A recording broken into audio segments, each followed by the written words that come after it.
Hello అండి, welcome back to my channel. ఈరోజు పల్లీ చిక్కీ చేస్తున్నాను. టేస్ట్ చాలా బాగుంటుంది. పిల్లలు పెద్దలు కూడా ఇష్టంగా తింటారు. పిల్లలకి ఈవినింగ్ స్నాక్స్గా డైలీ ఒక పీస్ ఇచ్చినా చాలా హెల్దీ కూడా.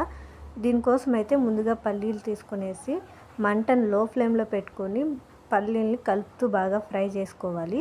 ఇక్కడైతే నేను 1 కప్పు పల్లీలు తీసుకుంటున్నాను. ఈ పల్లీల్ని బాగా కలుపుతూ బాగా ఫ్రై చేసుకోవాలి. పైన పొట్టు కలర్ ఎక్కువ చేంజ్ అవ్వకుండా, అలాగే లోపల బాగా ఫ్రై అయ్యేలాగా బాగా ఫ్రై చేసుకోవాలి. ఇక్కడ వీడియోలో చూపించిన విధంగా ఫ్రై అయితే సరిపోతుంది. ఇవి ఫ్రై చేసుకొని ఒక 10 మినిట్స్ పాటు బాగా చల్లారబెట్టుకోవాలి. ఇలా చేత్తో నలిపినా కూడా పొట్టు అంతా ఊడిపోయేలాగా బాగా ఫ్రై చేసుకొని చల్లారబెట్టుకోవాలి.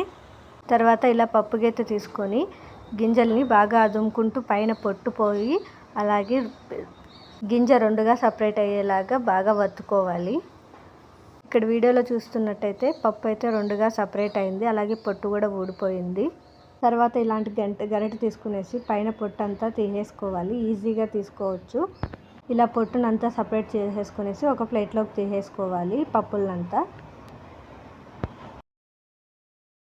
పల్లీ చిక్కీ చేసిన తర్వాత ఏ ప్లేట్లోకి అయితే సర్వ్ చేసుకోవాలనుకుంటున్నామో ఆ ప్లేట్కి కొద్దిగా నెయ్యి కానీ లేదంటే నూనె కానీ బాగా అప్లై చేసుకోవాలి. ఇంకొక ప్యాన్ తీసుకొని 1 కప్పు పల్లీలకి 3/4 కప్పు బెల్లం అయితే సరిపోతుంది. మీకు కావాలంటే 1 కప్పు పల్లీలకి 1 కప్పు బెల్లం తీసుకోవచ్చు. ఇందులోకి కొద్దిగా ఒక 2 టేబుల్ స్పూన్లంత నీళ్లు వేసుకోవాలి. బెల్లాన్ని బాగా కలుపుతూ బాగా కరిగించుకోవాలి. మనకి బెల్లం పాకం రావడానికి ఒక 2 మినిట్స్ పాటు టైం పడుతుంది. ఈ బెల్లం పాకం రావడానికి 2 మినిట్స్ పడుతుంది. తర్వాత వచ్చి ఇలా ఒక గిన్నెలో కొద్దిగా నీళ్ళు వేసుకొని ఇలా చూసుకుంటే బాగా గట్టిగా ఉండాలి పాకము. అలాగే మంచి స్మెల్ కూడా వస్తుంది పాకం వచ్చిన తర్వాత. మంటని లో ఫ్లేమ్లోకి అడ్జస్ట్ చేసుకునేసి ముందుగా క్లీన్ చేసి పెట్టుకున్న పల్లీలు వేసుకోవాలి. ఈ పల్లీలు వేసుకొని 1 to 2 మినిట్స్ పాటు కలుపుతూ బాగా ఫ్రై చేసుకోవాలి. లో ఫ్లేమ్లోనే కలుపుతూ ఫ్రై చేసుకోవాలి. తర్వాత ముందుగా నెయ్యి రాసి పెట్టుకున్న ప్లేట్లోకి వేసేసుకోవాలి. ఈ చిక్కీనంతా ప్లేట్లోకి సర్వ్ చేసుకునేసి మీకు ఎలా కావాలంటే అలా అడ్జస్ట్ చేసుకోవాలి.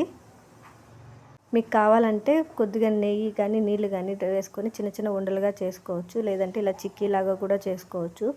టేస్ట్ అయితే చాలా బాగుంటుంది. 10 to 15 మినిట్స్లో ఈజీగా చేసుకునేచ్చు.